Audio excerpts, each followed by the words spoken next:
Let's go with Becky Lynch. Curious what your thoughts are. Well, I don't think she's the greatest social media personality in the world.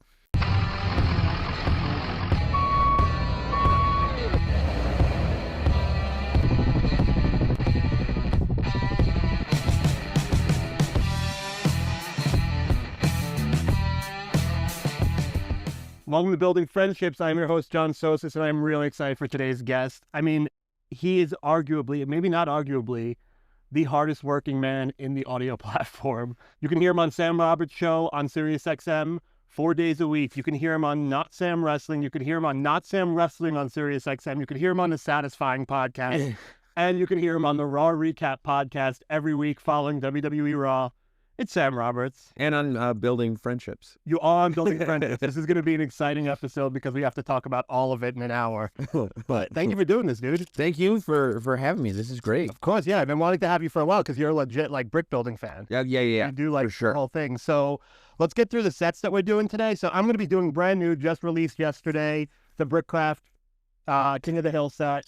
I'm excited. I thought this was going to look a lot worse than it did. My sponsor's going to love me saying that, but this looks amazing. I'm really excited to do this. And then, Sam, I know you're a fan of Breaking Bad. Love Breaking Bad. This is great. And I was just actually reading about this. I didn't even know we were doing it, but they said it was like the first Breaking Bad licensed, like official brick set. Yeah, you can get a pretty bad one on Temu. Right. That I know falls apart immediately because I did not hesitate to buy one. But look at this printed windshield. Printed piece. Yeah. That's, you know what I mean?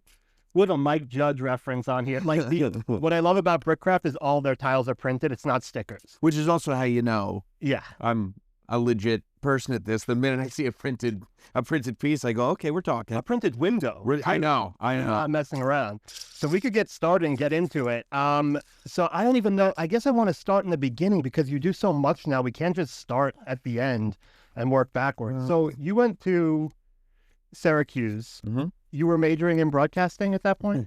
No. When I first went, I wasn't majoring in anything. I was undeclared when I first got to Syracuse. And then I started majoring in film after that. And then I got an internship with Sirius with Opie and Anthony. And I realized there was potential there to do more, right? To kind of be around, maybe hopefully full-time at some point. It was just like it was working well. And I had 2 more years left on my film degree.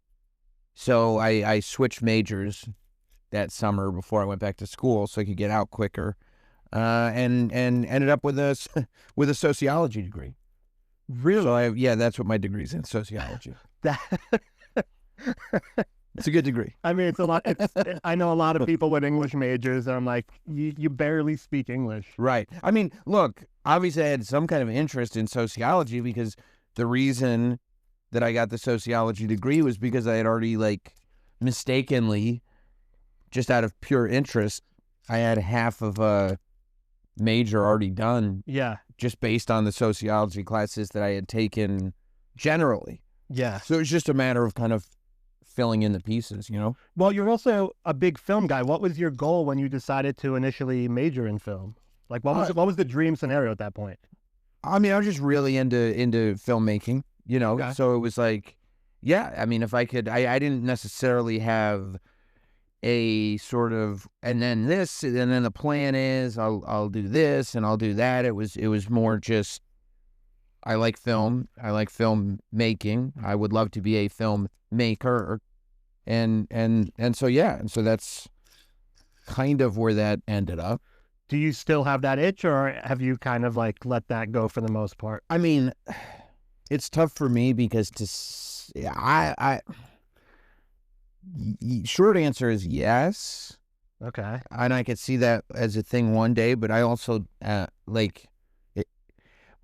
without sounding too ridiculous, like, if I have an itch, I tend to scratch it. Okay. You know what I'm saying? So, Yeah. like, I don't really do the, like, oh, yeah, and I'd like to do this, and I kind of like to do what I'm doing. And if I wanted to do something else, I would do something else. You know what I mean? I mean, you also do a lot of it. You do a lot of what you're doing, so... Yeah, I do. and I like it. And you know, and so that would be a tough, miserable fucking life. You have 4 radio, five radio shows, and you hated every second of it. Yeah, no, yeah. So you know, I like, yeah, and I also feel like if you're doing something, and you have a goal of doing something else, then the thing that you're doing, you're probably not doing at your best, which would mean that the thing that you have a goal to do will probably never actually get done because you're not somebody who does what you're doing best. Yeah. You know what I'm saying? Yeah, I think that's a blessing and a curse to have something else that you'd like to do. It's like you want to have a big resume, especially where the industry is now. You can't just do one thing. You have to know how to do 100 things. But doing them all at the same time, you're not doing them at their best capacity. Yeah, and I mean also like I've always been really, really interested in all aspects of this stuff. So like when it came time to, you know, move into a house out of an apartment, it was like, I know I want to build a studio in the house. And like, also I know how to build a studio because I'm interested in the equipment. And, you know, I've done work as a producer, but I also like doing work as a producer. So it's never like, you know, just, well, I'm an on-air talent. So I know how to speak into a microphone that doesn't feel like it's entirely sustainable. Well, we'll get to that. We'll get to the WWE stuff later. But I will say it was amazing. I remember seeing the photos of you on the floor rebuilding your studio. Yeah. Now I know WWE built a replica of your studio, which we'll get to later, like I said. So you get out of college and you start with Opie and Anthony. Is that your first job out of college? Yeah. I mean, so like I was in college when I started interning there. Okay. And then, yeah, kind of, and then went back to school, like I said, for the last year, because I didn't want to leave without a degree. You know, I'd already put 3 years in, so it's almost like, so I go back to get the degree, but then like throughout that senior year of college, or the, you know, 4th year or whatever, I'm like going back and forth. So I'm every time I have more than, I don't know, 3 days off, I'm driving back from Syracuse to the city and, and going in and just working for free and just kind of being there and helping out where I can help out and everything. And so I was back there, and then, you know, holiday break, spring break, like all that stuff. It was like I was kind of done with the college part of all of it, and like kind of knew that the whole intention was to do this. So yeah, so then once I got out of school, I mean, yeah, it was my first job out of school, but also I was working for free. You know what I mean? So it's tough to even be like, yeah, that was my, because it wasn't a job necessarily. No, they have it easy now. It's illegal. What we were doing was illegal. It was illegal. Yeah. It was very... It still is, which is why now they all get paid at least minimum wage. Right, but also they can't come back for free. Like you can't. Like no. If an intern is like, oh, can I just keep coming in for free? Like, even if I was like, yeah, I would love to have you, a company will say, no, you can't do that. It's illegal. So there is, I mean, you're right, you can't do that anymore, which I think kind of, it's a good thing. I think it's a good thing that you can't do it because people do take advantage of it. Well, okay, so let's get to, and I thought about this last night, and I'm not a person who cares about age. Like, I'm turning 40. I'm fine with that. Age doesn't bother me. I think 40s are going to be just as good as my 30s were. But I was thinking, we've known each other for 16 years. Which we're at the age where we know people for 2 decades. Right, and casually, too. Yeah. Right? So it's which is odd. It's bizarre, but we met at a stand-up competition in 2009, but then I started interning at Opie and Anthony. Right. And that was exactly what you're talking about. There were like 3 or 4 people there that just showed up and weren't being paid.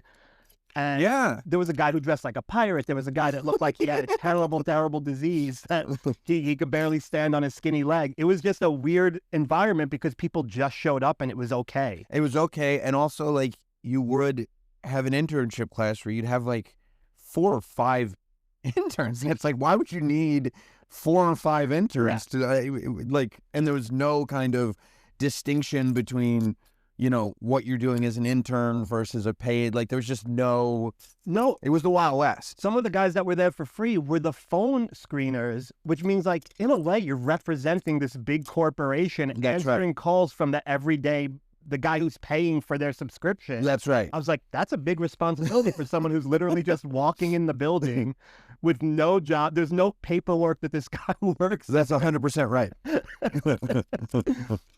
My time at Opie and Anthony was interesting because it was me and this other guy who didn't really do much. So Kenny only trusts, and I love Kenny's the greatest. He's the greatest. He trusted me to do all the stuff that Opie and Anthony needed. So it was going on the runs and getting stuff, specialty things that they needed. And it really was that way. Like, it was like, if you were proven to be just like a person that had a brain in your head, it's like, well, you're the person I'm going to trust to do this stuff. So everybody else is going to screw it up. So to what you were saying before, the reason that is because I was there when I had another full-time job. I paid for a college credit so I could intern at Law and Order and here at Opie and Anthony, because that was the best way to get experience across multiple fields, was to buy an internship credit, because back then you needed that. Now they pay you, so they don't care. But at 10 a.m., I darted out the door, because at 10 a.m. I had to be 3 blocks away at Warner Music Group. I was still working at full-time at a major label. So I would do the internship from like 3 to 10. Well, I would wake up, I would leave the house at 3. I think I had to be there around 5 or 6 till 10. And it was the time that Opie and Anthony were basically, they were over. It was 6 months past them.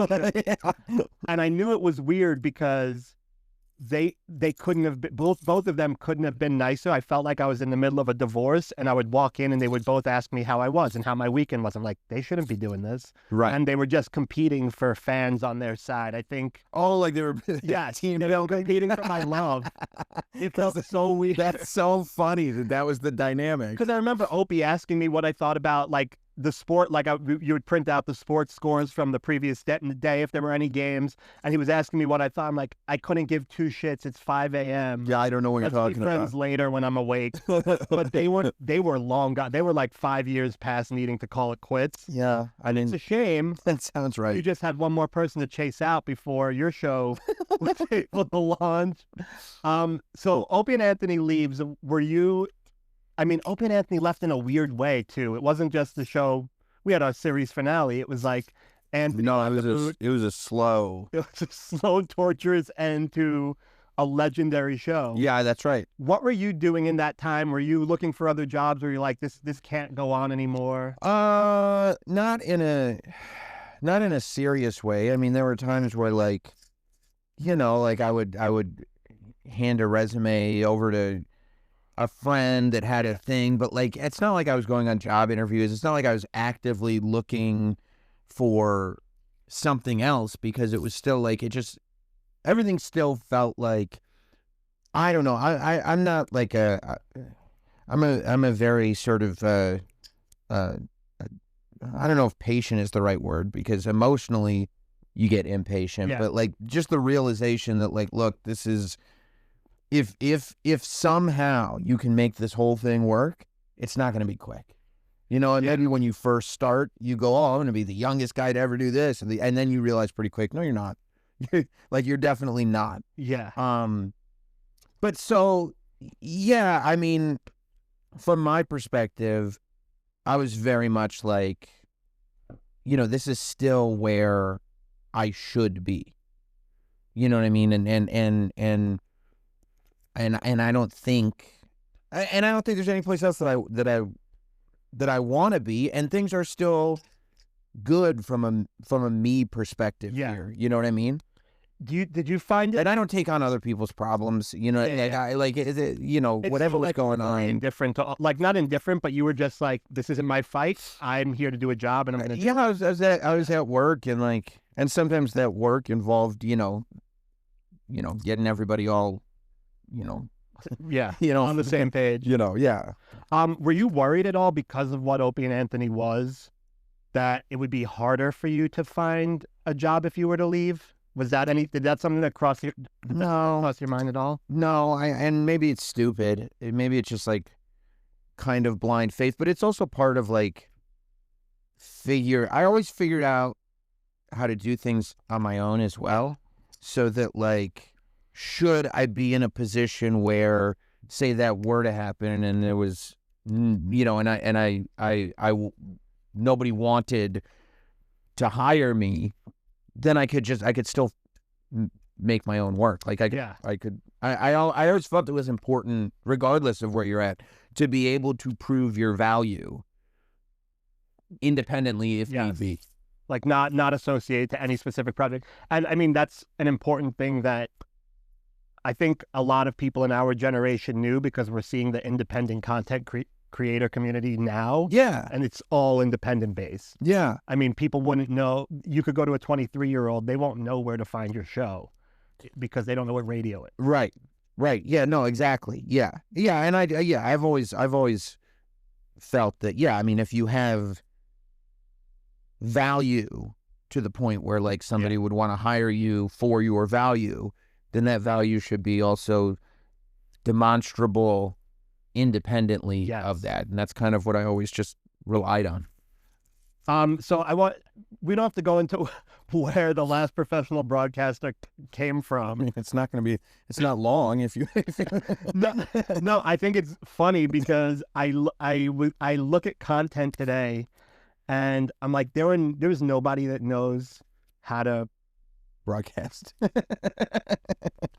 When these 20-year-olds are standing there with lav mics and looking like they're going to feed it to somebody because they don't know how to attach a lav to someone, right, and have a natural conversation, or get a handheld mic, get an interview mic, it drives me crazy. Do you look at stuff today and you're like, oh, this is embarrassing where we've gone? Or do you not care? Do you just do your own thing and you're doing radio, you're doing podcasting, you're doing TV? Yeah, no, I don't. And also, you know, I think that there are instances, you never know what's going to take and what's not going to take. Yeah. Like, I could sit there and go, well, they're not doing that the right way. But if enough people aren't doing it the right way, it becomes the right way. And then you look like the old guy that's like, no, you're supposed to hold it like this. And it's like, bro, nobody holds it like that anymore. So yeah, no. I never really get that caught up in that part of it. You know what I mean? I don't, it's a ridiculous thing that we get to do for a living. So I don't think, I don't necessarily buy into this idea that there's a right or wrong way to do it. I think a lot of people in broadcasting take themselves like extremely seriously as if they're a surgeon. Yeah. And they're not, you know? So like, no, luckily for me, I'm not, I don't have that issue. I'm starting to get better with it, but I do, when I go through the trouble, and it's not that much trouble, but when I'm trying to make things look and sound professional, but it does drive me crazy that people. But if I get it, you're not wrong. But also the quality's not good. If the quality was good, great. But they hold it up to like the guy's mouth, and it sounds like he's eating the like. But there's so many aspects to it that drive me crazy. And you're right to be driven crazy by it. I totally get it. But if you are right, you don't have to be bothered by it because everybody else will be. And if nobody else is bothered by it, then you're wrong. Yeah. You know, like, I mean, and that sucks, but it is what it is. I also have to remind myself, like, I'm building Lego for my thing is Lego. That's what I mean. Where am I coming in? Like, this is the right way to do things. Yeah, exactly. We're gonna look at each other 3 times. I was their episode. I was just about to say, bro, like, you know, I'm not making eye contact with you while I answer these questions. No, that's the wrong way to do it, right? And I do this as a live show. It's a nightmare. I tell the audience, ignore the audience. This is the rudest podcast ever. We will not be looking at you. Yeah. So no, I just don't think that there's one way. There's one way that I like to do things. Yeah. I mean, you know, when we did that live show at the Comedy Store in Los Angeles, like, I still love that live show. That was a lot of fun. It was a lot of fun, but also, you know, we were able to do it in a way that was like, this is the way Sam would do it. And, you know, it doesn't make sense to some other clubs that I've done stuff at or whatever, but it's just like, yeah, you know, we also had to do it under a Comedy Store budget, which was nothing. So, like, sure, we're using terrible 4K cameras that he refused to upgrade. It was like bad from a production standpoint, but great from a show standpoint. Yeah, I thought it was great. But you also have you had such a I remember when you had the hot dog sign made, which is probably still the basement of the comedy store. So funny. I want it to be like the Virgil sign. Yeah, wrestling or not Sam Superstar hot dog. There are just so many things in there that if people have watched you over the years and they're coming to their first Not Sam live show, Yeah, there was a lot of fun stuff in that show. I thought so too. Yeah, and now I try not to be the old man that's screaming at the sky, but the young generation is starting to drive me crazy with the stuff that I'm watching on. And I get it, but they can't. Like, you're done if they do. You can't get driven crazy by it. You can't. No, it's not an option. I'm trying to get better. I do still do this test to see if I can have a conversation with like a 23-year-old. And this is what amazes me about the education system, how quickly they can erase something from, like, I'll say to a 23-year-old, finish this song. And I know you're going to be able to finish it 1 little, 2 little, 3 little. Yeah, well, I'm not finishing it, but yeah. So I say to them, and the answers I get are amazing because they just completely, like, somebody realized, hey, we're going to do crisscross applesauce and we're not going to sing that song anymore. Yeah. And when they can't answer it, I'm like, okay, I have at least 15 years on you. We're probably not going to agree on a lot of things. That's right. Yeah, I mean, it is a good discerner. Yeah. But also, it's literally been that way from the beginning of time. Yeah. Like, it's not like this is a new phenomenon, people getting older and not relating to the younger people around them. Like, that's kind of course. It's kind of the way it's always been and kind of the way it's supposed to be. And I thought I would change. I thought I wouldn't get there because of how annoying I thought it was when my parents were doing and like other older people, but I'm there. Of course you are. Well, I mean, yeah. Like the way they abbreviate words and the brain rot and like we say Riz instead of charisma because Riz is the thing. I was running around telling people to suck it when I didn't know what it was. You know what I mean? Like, that's so stupid. The other night, we grew up in the Attitude Era. The amount of people, the amount of people in my high school class that probably have neck problems because this kid Jesse used to give everyone a stunner in the hallway. That's what I'm saying. It was insane. It got so much worse.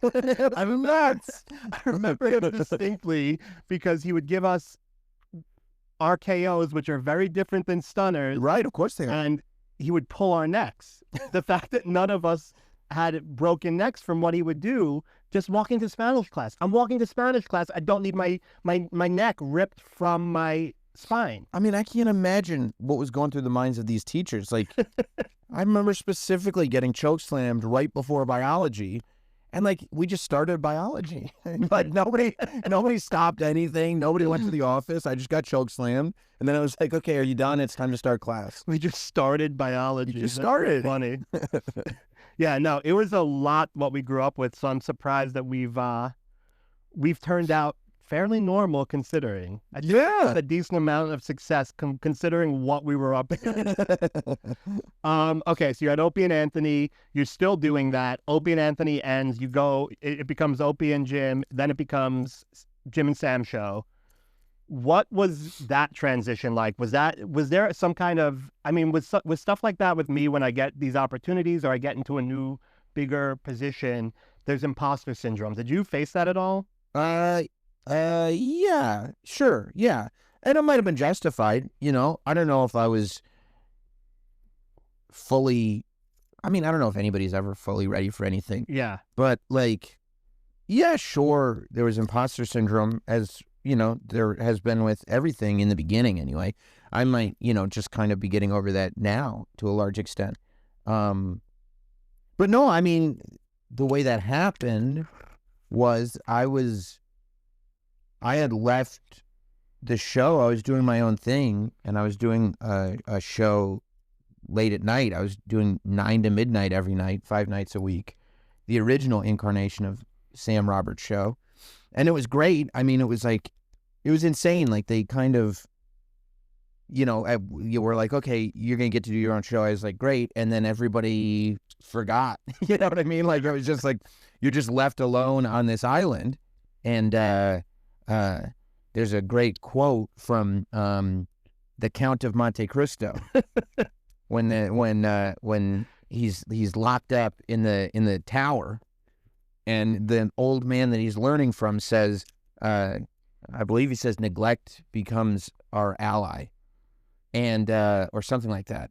And that was kind of what happened with that late night show. Like, we were just like able to take you, because you want to have attention, to be like, hey, look at what I'm doing over here, and I can do more, and I can advance, and I can do. And when you realize, well, that's not happening, they're not paying attention, it's like, well, maybe we can just have like an insane amount of fun then. You know what I mean? Yeah. And and so I was doing that for like a year and change. And then, all of a sudden one day when Jim and Opie's contracts were up, they were not going to continue on, but Sirius wanted to keep both of them just separately. Yeah. And so Jim was like, hey, would you want to try doing this? And I was like, yeah. Like, it really, like, even though I was already doing something, it really didn't, I really didn't have to think about it much at all, to tell you the truth, because it's Jim, you know what I mean? I was like, yeah, of course. Like, this will be a blast every day to do this. Jim Norton's just comedy legend. Yeah. And so that was kind of, and he was like, okay. And so I came in pretty quickly, and we were just kind of trying it, seeing how it went. And I think we both really liked it, and it seemed very natural very quickly.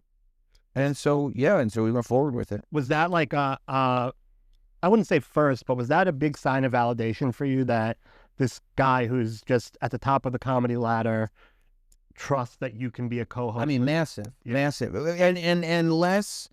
So, it was a very validating thing to have Jim go like, I would like to do a show with you. I was caught off guard, to tell you the truth, by it, because I was like, that's crazy.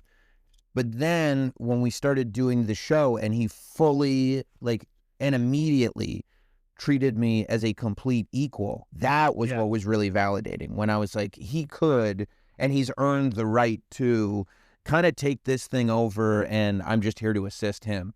And he didn't do anything even close to that. Like, it was the complete opposite. And that's something that I value very much, and kind of never forgot. Even, as long as we did it, I was like, the fact that he's treated me this way for a long time. And I really think that also contributed to the audience going like, well, okay, like, if Jim treats Sam this way, then clearly Sam is meant to be treated this way. And I mean, like, it really did a lot for me that he did that. I was going to say with the comics also, because I imagine, because this isn't like podcasts didn't exist. There were plenty of comics that knew how to run a board, that could have done just the board running stuff. But the fact that he chose you, the comics were like, okay, there's obviously a reason that Jim went with Sam and not and it was really comic that he could have. It was really a remarkable thing. Yeah, that's really great. I didn't know that how that went. That's amazing. And it says a lot about Jim, because Jim had this power to pretty much put in whoever he wanted. Yeah, pretty much. I knew Voss wasn't, and I love Voss. Voss is the best, but I think he knew. Voss was probably busy. Voss was very busy. He's busy. Sneakers to buy. At what point in this whole, and we'll get to the Sam Roberts show in a second, but at what point in this whole thing did WWE start? Because you had been doing some WWE stuff by the time Jim and Sam came around. Yeah, I was doing, I did a lot of wrestling stuff on my own, because I've been a wrestling fan forever, obviously. And so, I did, at first I was doing wrestling interviews and stuff that I would, in the very, very beginning, bring to the radio. And then eventually, because it was so just wrestling, a wrestling fan asking wrestling questions, I started putting these interviews up on YouTube. And at that time, there wasn't really anybody else doing it. Like, Peter Rosenberg and me were the two guys, and we kind of were right there at the exact same time doing it, but it was just us. Yeah. Which is amazing, because we've managed to stay as we've both grown, we've stayed in that same spot together the whole way, which I kind of love the poetry of it. But yeah, so I was doing that, and kind of built a little bit of a reputation uploading wrestling interviews to YouTube. And then I started the wrestling podcast, which there were a couple, Hulk Cabana did a podcast, and a couple, but not a ton of wrestling podcasts, especially fan-centered wrestling podcasts at the time, right? So once the wrestling podcast took off and kind of developed its own following and became, a wrestling show that people enjoyed, and I was still doing wrestling stuff on the air and talking about wrestling all the time. I was just, and I'd made a ton of friends in the industry in WWE, and I had done stuff like for independent wrestling organizations and like commentary for groups out in like Jersey and stuff like that. And so, actually right around the same time that I started with Jim, within months or whatever, I got a call from WWE and they asked, would you like to do one of these pre-show panels that we're doing? We're looking for voices that are from outside of the company to kind of come in and be a part of the panel. I was like, of course, yes, of course. That's something that I would like to do. And that's kind of where it started. And it was just for one pre-show and then another pre-show and then so on and so on and so on. Again, more validation, I assume, for you, where you're like, okay. Yeah, but but also that one, for me anyway, it took time because like I didn't really get where I fit in it. Yeah. And I think that was like a lot of imposter syndrome, that in the beginning, like I didn't really, and maybe it was because I held, WWE in such high esteem because I was such a fan. But like I was kind of like, what am I even doing here?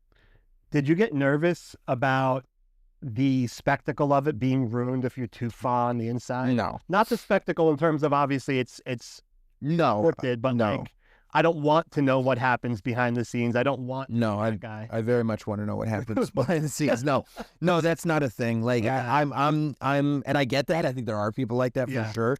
But like, no, I am not. If I like something, I'm obsessive about it, and I want to get as close as humanly possible to it and figure everything out about it. Figure out how, warts and all. Like, I want to know everything and see everything and see everything from as many different perspectives as humanly possible. No, that wasn't, nor has it ever been, even, like, it doesn't even occur to me that would be a thing. But I do acknowledge that other people, take things in differently. I'm the same way as you. I can sit and watch behind the scenes on films for hours. Yeah. When those clips come out on social media, I could swipe through them for hours because I want to know 100%. What everybody was doing on set. Like 100%. When those clips come out of Christian Bale flipping out on someone. I love it. I want to know all of it. I love it. What did the guy do? It's most likely the guy's fault. I think it's the guy's fault. Yeah. I like Christian Bale. Yeah, he's like a great guy. He's Batman. Yeah, I was literally like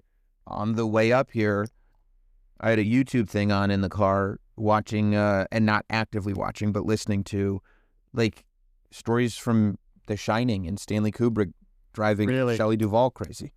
Yeah, no, that stuff fascinates me, except for, and I think you've spoken about on the show, I hate a lot of the Ryan Murphy shows. They're just so bad. I don't hate Ryan Murphy shows. I think they're almost becoming a little bit of a parody of themselves. I actually kind of have historically liked Ryan Murphy shows, but like I love that OJ show. I can't stand the liberties that are taken. But the liberties are going crazy. The Ed Gein thing drove me. That one drove me again insane. When I was like, this really has nothing to do with Ed Gein. Yeah. At all. That one drove me crazy. Random show. That one drove me crazy. And some of the there were some really weird liberties taken with the Menendez brothers, which I don't think was necessary. Are you talking about them being in love with each other? Yeah, I don't know that there's any historical context for that to be actually true. They specifically came out and said, no, we're just regular brothers. Regular brothers. And then except everybody sees the Netflix show and they're like, I don't know. We can let them out of prison. They're going to just be fucking each other. Yeah, that's been fascinating to me, just watching people are just running out of ideas. So it's like, okay, we're going to just do the life story of so-and-so and do whatever we want with it. Well, you could also just create an original idea. Or tell their actual life story. One or the other. Pick a lane. Yeah. One or the other is fine. I'm fine with. So you start working with WWE in a small capacity. You're doing not small, but you're doing the pre-shows. Yeah.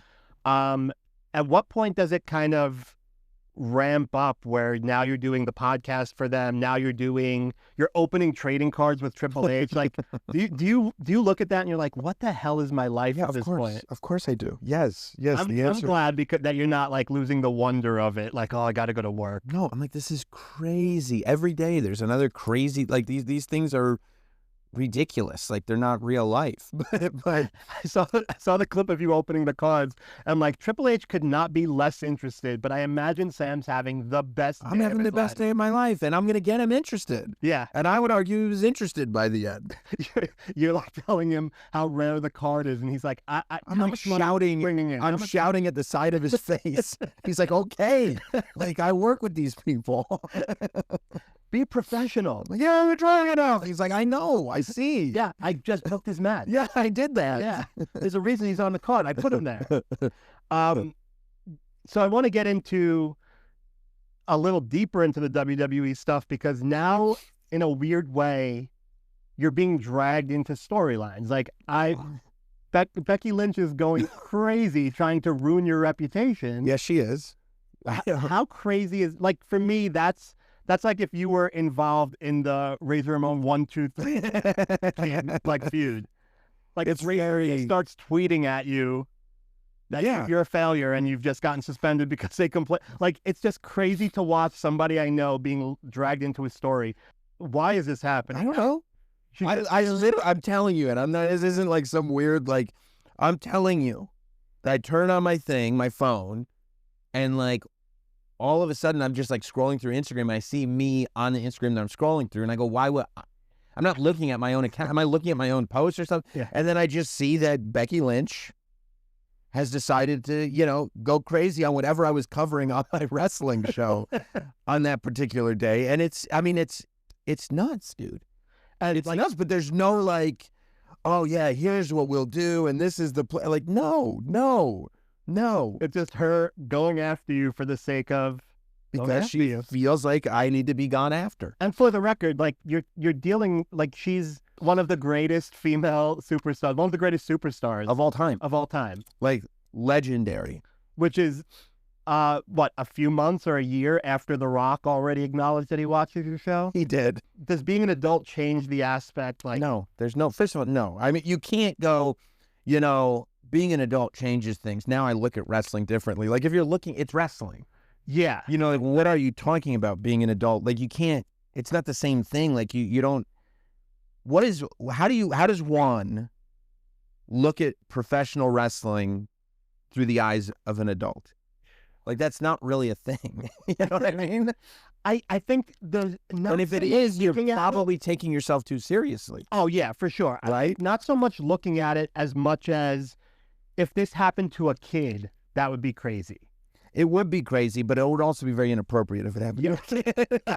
Rude things are being said. At least once a week, I think about John and the kid from Belgium or Germany. That poor kid. This isn't how he wanted to be affiliated with WWE. No, I mean, it's unbelievable. I mean, I don't even know. It's crazy. And to answer your question, there is no sort of, well, I'm an adult, so this is good for business. And it's like the funnest thing in the world. Yeah. All this wrestling stuff. I mean, for me, we still like it. It's the funnest thing in the world. There's nothing more fun than professional wrestling. It's the best. I mean, I've been a wrestling fan my entire life, and it feels like every new era refreshes it in a way. Sure. Where it's not, even though if you listen to the internet wrestling community, Which you should. yeah, everyone's saying it's stale. I'm like, no, this is just, there's a shift and it's changing because they're trying to avoid being stale. Well, it has to. Everything changes. We were just talking about it. It's got to change, right? Yeah. I mean, it does, and it's not going to always be everybody's cup of tea. I think the same people who are complaining about it now are the people who were complaining about the PG era. It's like we're kind of we're not PG anymore in terms of like everything that's going on, but it still feels like there's no way to make all of them happy. Well, change is inherently scary. Yes. That's why you don't like how young people talk. It's like change is scary and you don't want to be left behind.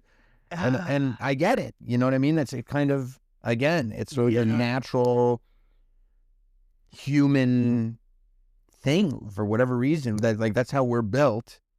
The change is a frightening thing. Yeah. Which is why you just kind of have to lean all the way in and go like, okay, where are we going next? It's not I'm not driving this car, you know what I mean? So where are we going next? So when it comes to WWE, like we just said, you're already being dragged into people's drama. Dragged. Kicking and screaming. I mean, she's trying to ruin your life. She got you suspended for a week on Sirius XM. Well, that's not entirely true, but yes, she claimed that. Yes. Do you see a progression in WWE? Do you like where you are? Would you like to be involved in more storylines? Like where does your career, where would you like to see your career with WWE go? I mean, you know, first of all, like, who am I at this point in life to ask for more? That doesn't feel like... Fair enough. That feels a little Veruca Salt in Willy Wonka's Chocolate Factory. I think you're not asking for more as much as you're checking off boxes, and it's like, okay, I've checked off so many. We need to either add more boxes or just be content with where we are. Yeah. No, look, first of all, I'm not a content where we are person. Okay. You know, I don't think that really like exists. And it gets to a point where you're like, it's more sort of what else is possible. Yeah. Like there's so much that's happened that it's like, I wouldn't have thought any of this was possible. So like, what else is possible? How far can we push this thing? Like what, like, it's like when you get a car or something and it's like how much power does this thing really have? I mean, that's what it is. How far can we really push this thing before somebody goes, all right, this is ridiculous. We got to stop. You're a lunatic for even thinking. Who let this guy in? Yeah, exactly. And so that's part of the imposter syndrome that you probably still have to some extent. Like, wait, I'm getting to open up this show. I'm getting to interview this person. Like John Cena's interviews you're getting to do, and it's his last round of like wrestling interviews. And you're just like, okay, all right. If you think I should, we'll do it. Get all the producers in here ASAP. We got to get it done before. Yeah. Okay. No, I definitely get that aspect of it, but I don't. But I don't like. So I said, certain. I'm. It's easier for me to set goals around like stuff that I have full control over, like stuff that I do through Not Sam and all that. Okay. And those are more sort of, okay, this year, it's less goals and more, this is what I want my focus to be. Okay. Like I'm focused on building from this aspect. And I think if I build from this aspect, then it will benefit X, Y, and Z long term. And then we'll get to a place where this, that, and this can happen. So that's more how I think about it.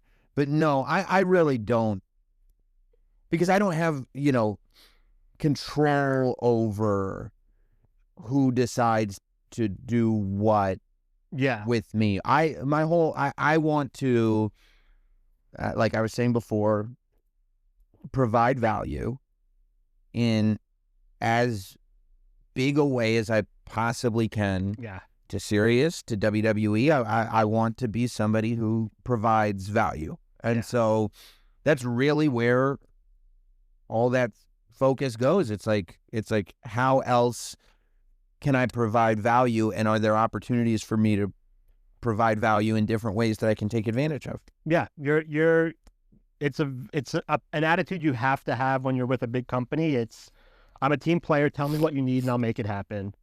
Yeah, let me provide value. But it's the same. I mean, it's not terribly dissimilar from like how I view doing shows for an audience. It's like, when you have this show, the purpose of this show, in my opinion, should be you saying, well, how do I provide a value to my audience that's decided to click on this thing and watch this interview? Like, how do I provide some kind of value to them in the way that I can? That also goes back to the professional broadcasting. I don't consider myself a professional broadcaster, but I look at what people are producing now, and it's really just clippable comedy clips. Like, we're losing the new shows that do a lot of what you do, which is, here's my take on what's going on in wrestling. Here's a summary of what's going on. Mine are interviews. I want people to really get to learn about the people that I have on. But now it's like, and don't get me wrong, Matan makes me laugh really hard. But some of his interviews, I can't even imagine listening to the whole thing because the clippable parts are the only listenable part. because I just called Bonnie Blue a prostitute, that's the end of the clip.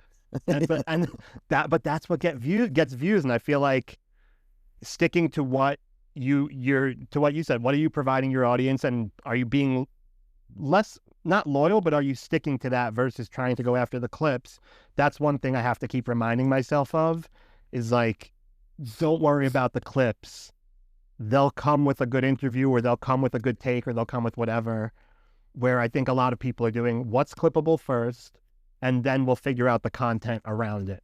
And also, you know, is there a way to go like, okay, this is a thing that works. This is how people are consuming media or whatever. Is there a way to incorporate that into what I'm doing without butchering what I'm doing? You know what I'm saying? Yep.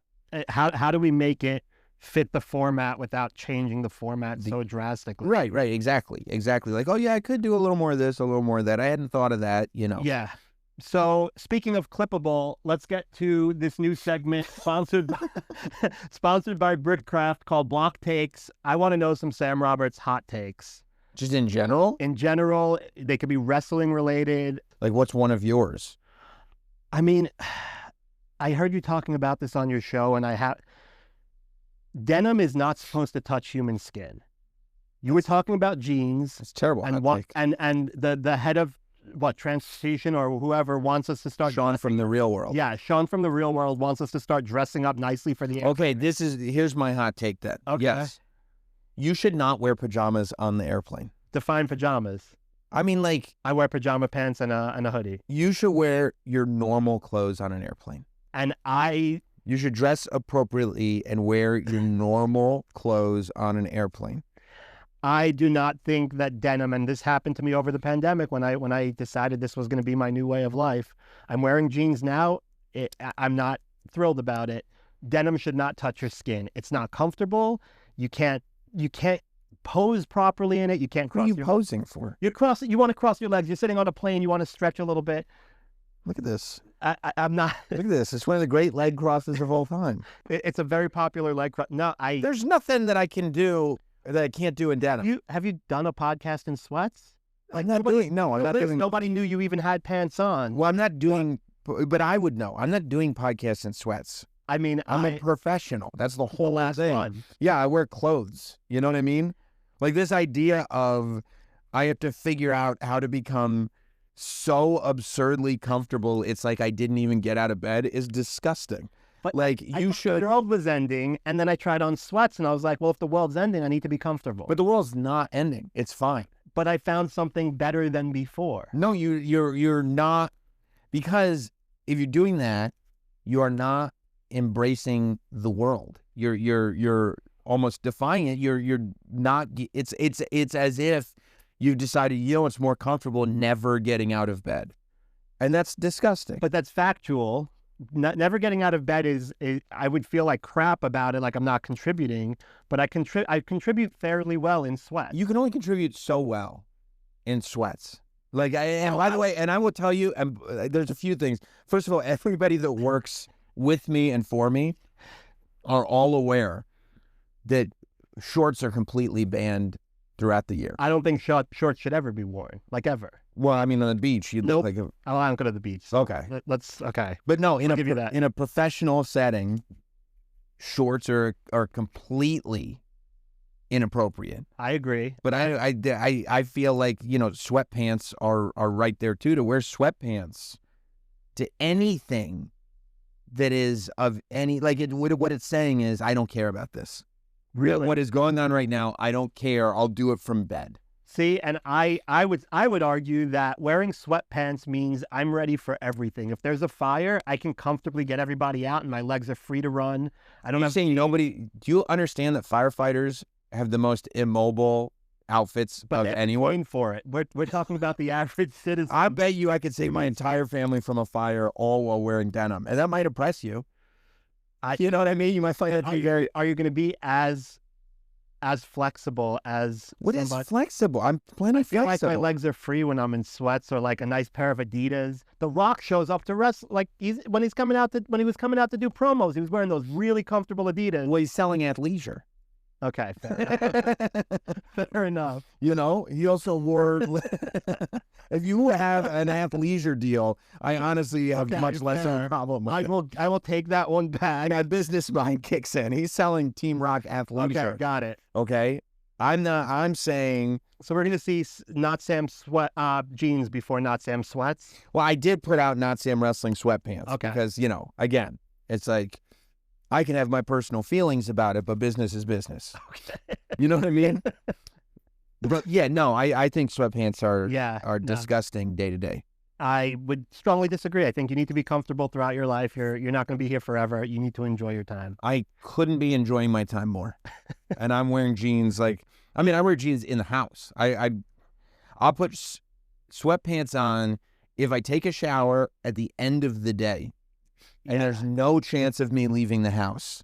I think jeans in the house is psychotic. I'll put sweatpants on. But other than that, Where you can be the freest and you're choosing jeans. I am so free in my jeans. I just genuinely dislike. I mean, there are people, but I think we've lost it too as a country. When we're sitting there going like, jeans aren't comfortable enough. I need something even more comfortable. Yeah. It's like, bro, like you got to figure yourself out. Yes, I do sound like someone who doesn't want to go into the office to work. That's what I'm saying. Yeah. That's what I'm saying. I love going into the office. I just will not wear jeans at home. The whole culture. I mean, it's a bedrock culture. Well, up until the pandemic, I never had that thought. The pandemic's over, bro. For some of us, I've seen some masks in New Jersey. Really, if you wear sweatpants, you might as well be wearing a mask. No, I agree. Well, no, I don't agree. The mask is completely different. I mean, no, I can't. I don't. No. So I want to do one more game where I'm going to list some WWE superstars. I want to hear what your thoughts are. I want to start with JD McDonough. Oh, I love JD McDonough. JD McDonough is a guy, and I mean, I think, unfortunately, he's one of those guys that an injury kind of showed the world how absolutely tough he is. Yeah. But, I mean, there are some guys that you don't pick up on right away because you can put them in literally any scenario. And a lot of what they're doing is making somebody else look better. But they're the ones doing the work. And I hope JD McDonough, and he should, just has a job forever over there because he is so good and is not only good for himself but makes everybody that he's in the ring with better.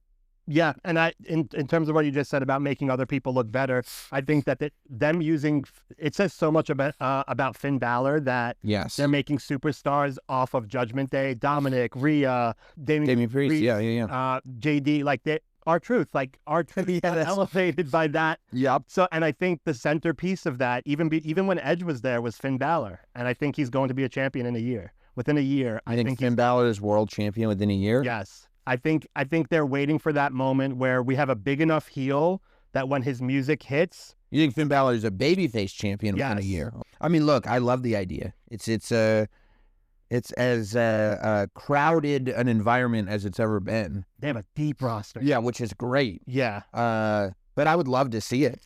Yeah. I think Finn Balor's unbelievable. That's my guy for next year. I love betting it. And he's a Lego dude, so that just helps. He does like Lego. Yeah. I forgot. Yes, he does like Lego. Yes, he does. Next superstar, let's go with Becky Lynch. Curious what your thoughts are. Well, I don't think she's the greatest social media personality in the world. But, no, I mean, I think, first of all, like, Becky Lynch, the same way, the awareness that she has over her perception. Yeah. And the perception people have of her and what she created that into with this new version of Becky Lynch that we've seen since WrestleMania is like outstanding. Like it's next level work. And she's another one that I think at some point people are going to look back at this run that Becky's on right now and realize that like at her most at her most powerful, for lack of a better term, that she's ever been, she decided to come back and like dedicate this entire story to elevating other people, whether it's Lyra Valkyria, whether it's Maxine Dupree, whether it's getting that women's War Games match. Like everything that she's done has been about making things better for the people that she's in the ring with. But at the same time, the character is based on being incredibly selfish because that's what the internet was saying about Becky Lynch before she got back. So I think the ability to take full control of that narrative and twist it on its head is it's a pretty remarkable thing that not a lot of people have the ability to do.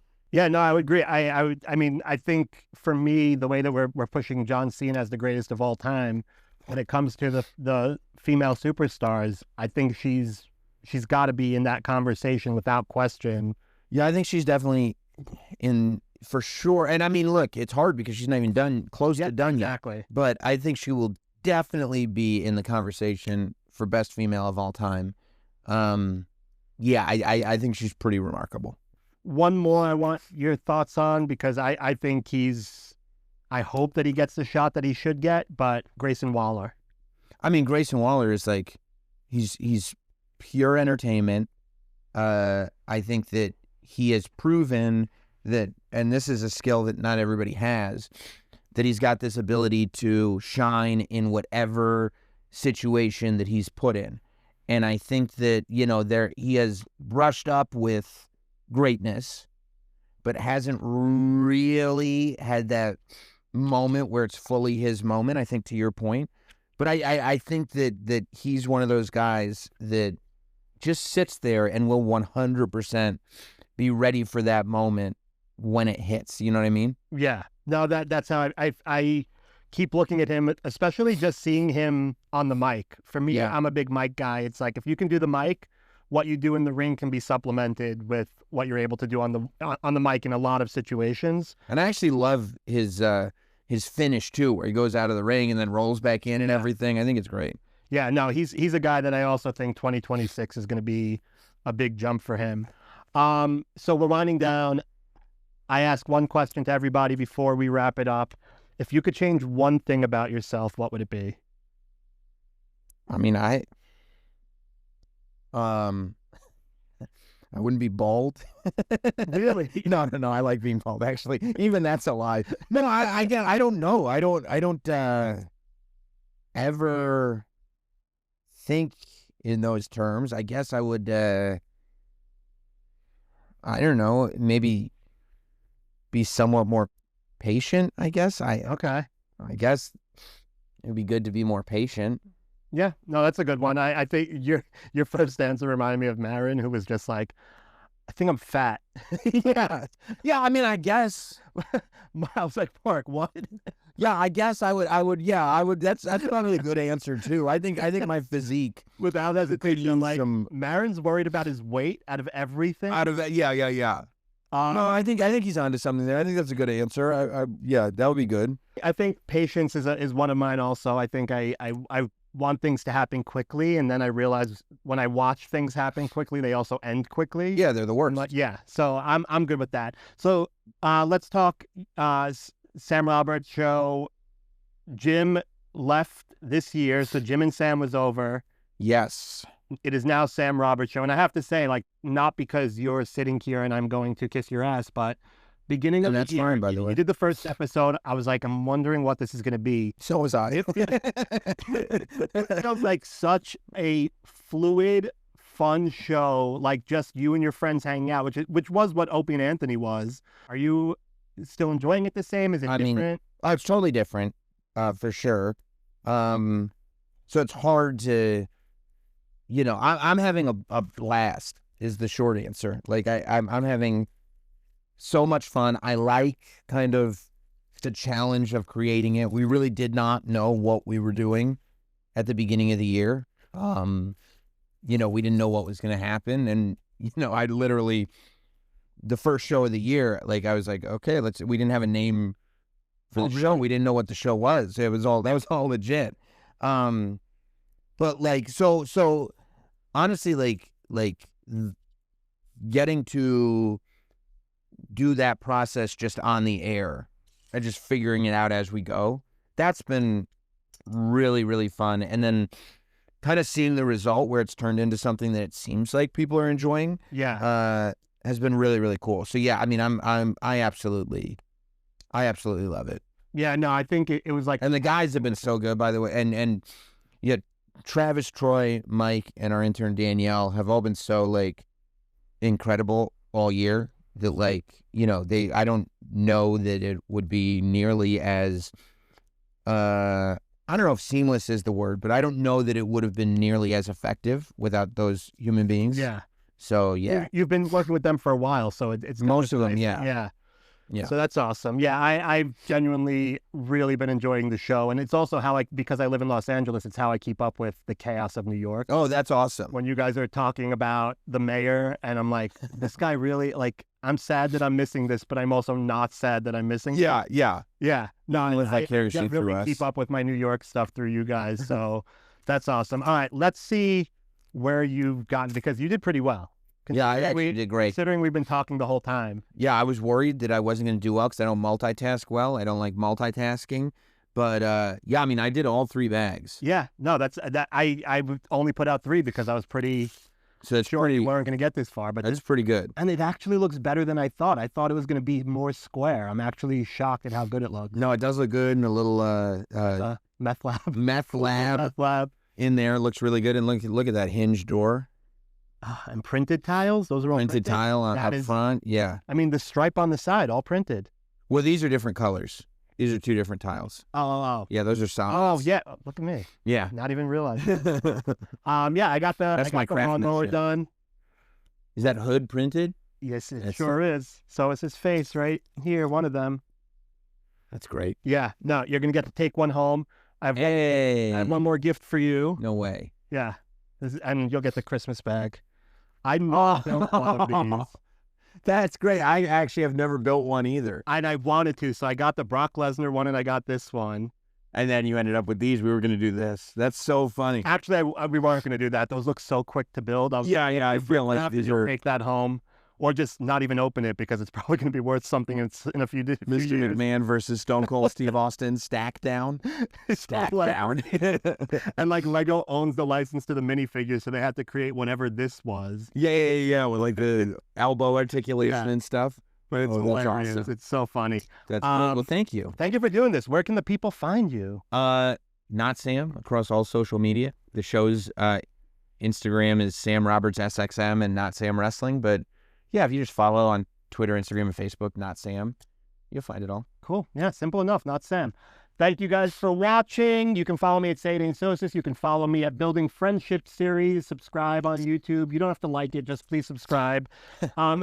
And last but not least, as always, Jody Sweeten and I have a full house set on Lego ideas. Oh. We're less than 800 away from Lego reviews. So if you could vote for us, that would be amazing. tinyurl.com/Lego Full House. And we'll catch you next time. Thanks, man. Thank you.